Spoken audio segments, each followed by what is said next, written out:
पश्चिम चंपारण के सुदूर भितिहरवा गांव में गांधी आश्रम पर आप सब जुटे हैं।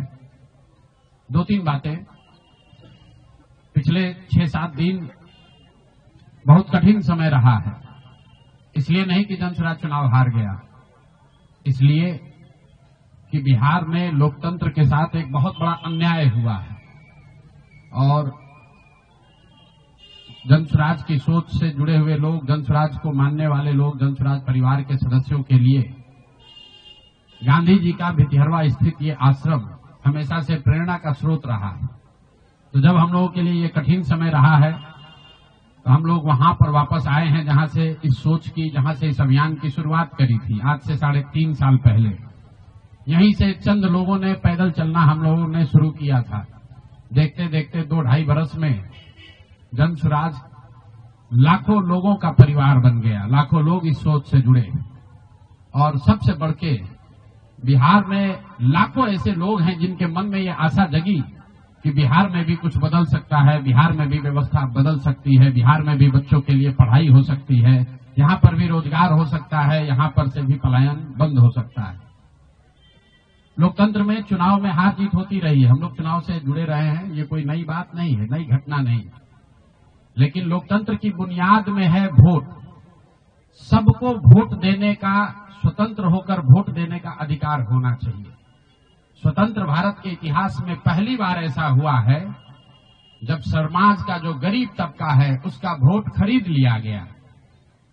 ऐसा कभी नहीं हुआ। मैं बहुत जिम्मेवारी से कह रहा हूं, 75 साल के देश के इतिहास में ऐसा कभी नहीं हुआ कि सरकार ने गरीब तबके के करोड़ों वोट 10-10 हजार रुपए में खरीदा है, 5.5 रुपया दैनिक के हिसाब से।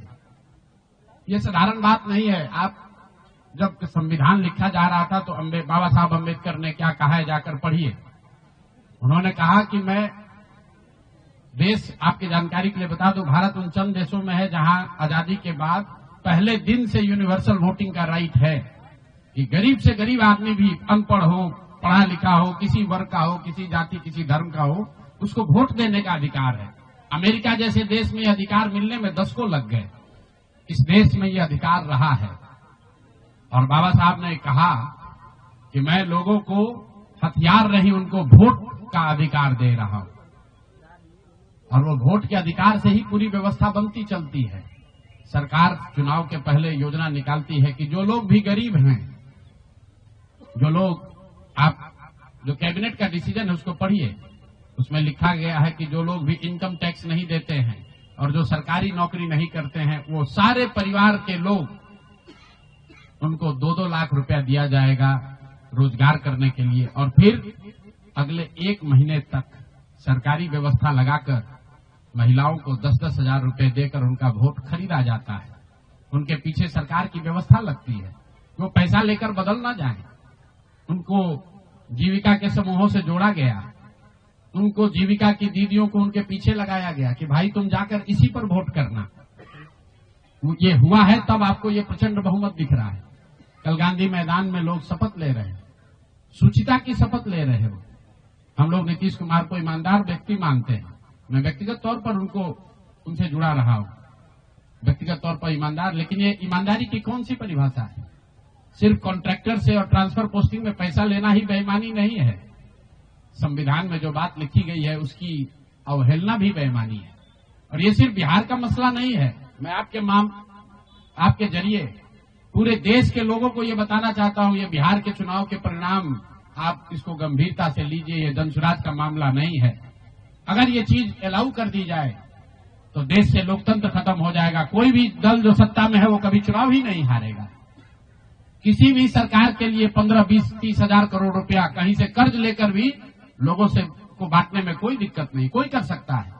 आप देखिए बिहार सरकार के पास पैसा नहीं था, कंटीजेंसी फंड से पैसा डाइवर्ट करके, वर्ल्ड बैंक का पैसा जो दूसरे काम के लिए था उसको डाइवर्ट करके ये वोट खरीदा गया है। और मैं बिल्कुल गंभीरता से दावे के साथ कह रहा हूं, कैमरे पर कह रहा हूं कि सरकार ने ये 10-10 हजार रुपए में वोट खरीदा है।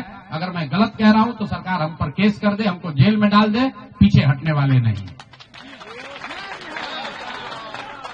गांधी जी ने जब अहिंसा की परिभाषा लिखी है तो उसमें लिखा है कि अन्याय का प्रतिकार होना चाहिए। हमारा कोई द्वेष नहीं है, हमारा कोई झगड़ा नहीं है, हमारी कोई लड़ाई नहीं है, लेकिन ये अन्याय है। ये अन्याय जनसुराज के लिए नहीं है, राजनीतिक दलों के साथ नहीं है, कैंडिडेट के साथ नहीं है जो जीते और हारे। ये अन्याय उन गरीब लोगों के साथ है जिनको आपने 10,000 रुपए का लालच देकर उनका वोट खरीद लिया, उनके बच्चों के पढ़ाई का हक छीन लिया, उनके बच्चों के रोजगार के सपने को छीन लिया। ये अन्याय है और उस अन्याय के सामने हम लोग झुकने वाले नहीं है, जनसुराज झुकने वाला नहीं है। इसीलिए एक दिन का आकर यहाँ